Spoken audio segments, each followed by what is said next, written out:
सौगंध मुझे इस मिट्टी की, मैं देश नहीं मिटने दूंगा, मैं देश नहीं रुकने दूंगा, मैं देश नहीं झुकने दूंगा। देश की स्वर कोकिला लता मंगेशकर ने बीते दिनों पीएम मोदी की कविता सौगंध मुझे इस मिट्टी की को अपनी आवाज दी थी। उन्होंने इस कविता को गीत के रूप में रिकॉर्ड किया था। वहीं अब एक बार फिर उन्होंने पीएम मोदी को लेकर कुछ बातें कही हैं, जिसे सुनकर पीएम मोदी काफी खुश होंगे। जैसा कि आप जानते हैं, लोकसभा चुनावों में पहले चरण के मतदान के बाद राजनीतिक दलों की धड़कनें बढ़ने लगी हैं। ऐसे में पीएम मोदी के लिए रूस की तरफ से एक खुशखबरी आई है। बता दें कि रूस ने पीएम मोदी को अपना सर्वोच्च नागरिक सम्मान सेंट एंड्रयू अवार्ड देने का फैसला किया है, जिसकी जानकारी खुद पीएम मोदी ने ट्विटर के जरिए दी है।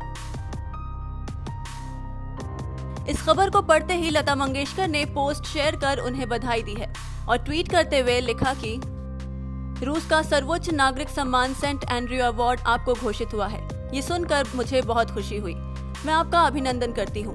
आपको चैत्र नवरात्रि और रामनवमी की बहुत शुभकामनाएं। बता दें कि पीएम मोदी को ये सम्मान भारत और रूस के रिश्तों को मजबूत करने के लिए दिया गया है। साथ ही आपको ये भी बताते चले कि ये अवार्ड पाने वाले पहले भारतीय प्रधानमंत्री होंगे। वैसे आपको बता दें कि बीते दिनों भी जब लता मंगेशकर ने पीएम मोदी की कविता को रिकॉर्ड कर ट्विटर पर पोस्ट किया था, तो पीएम मोदी ने भी अपनी खुशी जाहिर करते हुए लिखा था कि लता जी की आवाज उनके लिए प्रेरणा है। अब देखते हैं इस बार उनके ट्वीट पर पीएम मोदी क्या कहते हैं। 2014 के मेरे इन शब्दों को मां भारती के वीरों को नमन करते हुए आज मैं फिर से दोहरा रहा हूं। सौगंध मुझे इस मिट्टी की,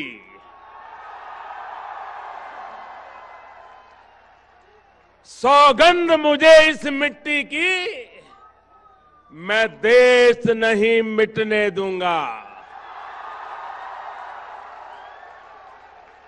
मैं देश नहीं रुकने दूंगा, मैं देश नहीं झुकने दूंगा।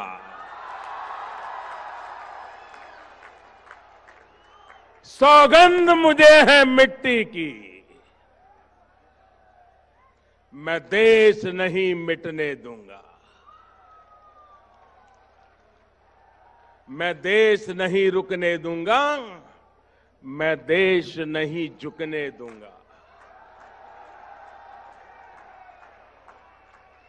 मेरा वचन है, मेरा वचन है भारत मां को, मेरा वचन है भारत मां को, तेरा शीश झुकने नहीं दूंगा।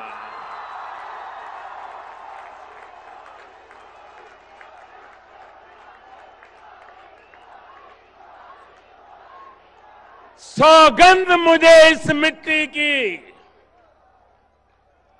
सौगंध मुझे इस मिट्टी की, मैं देश नहीं मिटने दूंगा। जाग रहा है देश मेरा, जाग रहा है देश मेरा, हर भारतवासी जीतेगा। जाग रहा है देश मेरा, हर भारतवासी जीतेगा। सौगंध मुझे इस मिट्टी की, मैं देश नहीं मिटने दूंगा।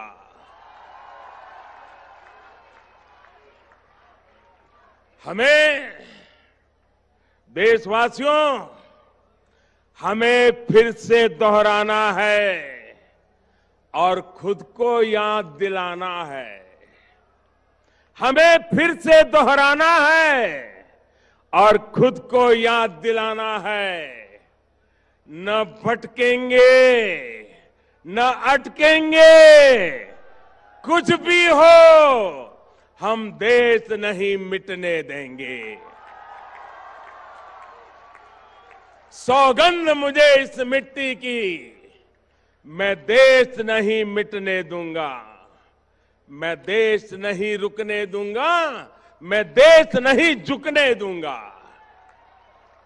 साथियों, एक तरफ कांग्रेस और एनसीपी की महामिलावट की खोखले वादे और दूसरी तरफ एनडीए की महायुति के बुलंद इरादे पर अगर आप नजर डालेंगे तो आपको तय करने में और आसानी हो जाएगी।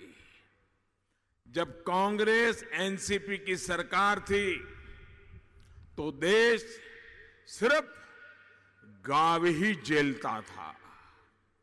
कभी मुंबई में बम धमाके, कभी यहां पड़ोस में पुणे में धमाके होते थे।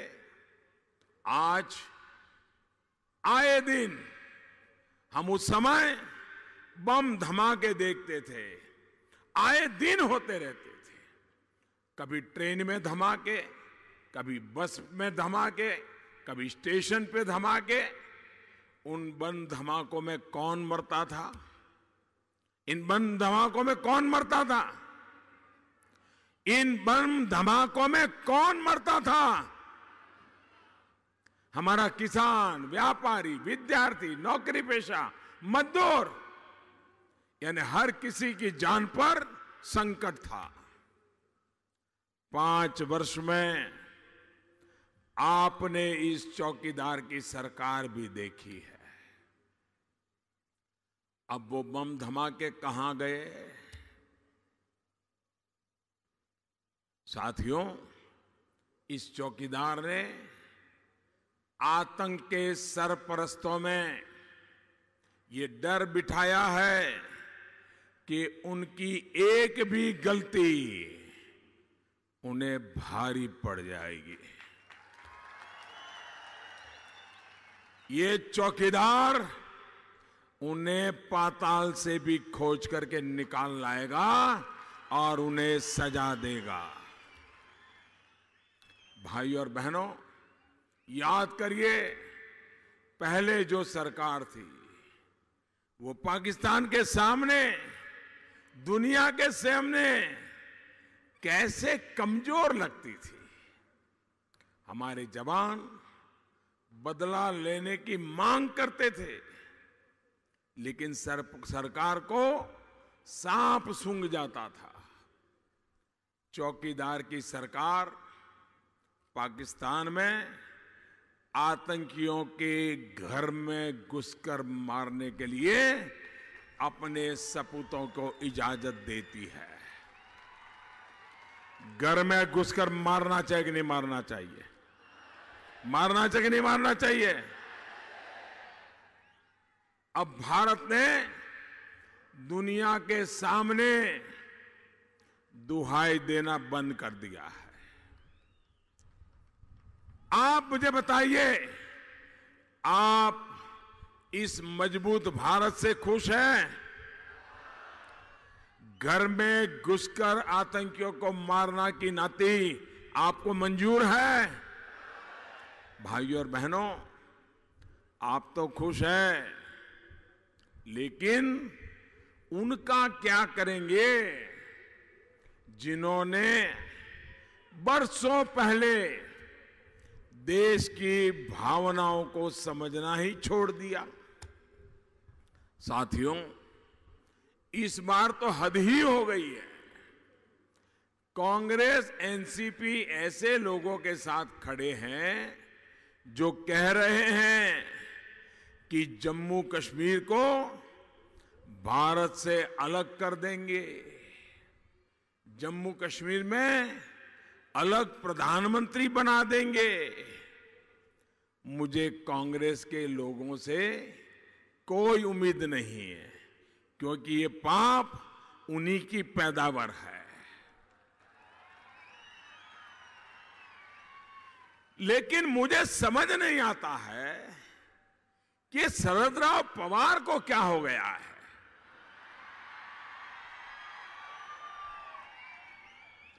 अरे शरद राव, आपने तो देश के नाम पर कांग्रेस छोड़ दी थी, कांग्रेस को तोड़ दी थी।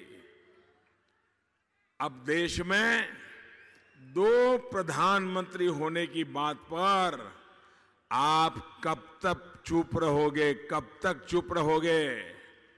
ये दो प्रधानमंत्री वाली बात आपको मंजूर है?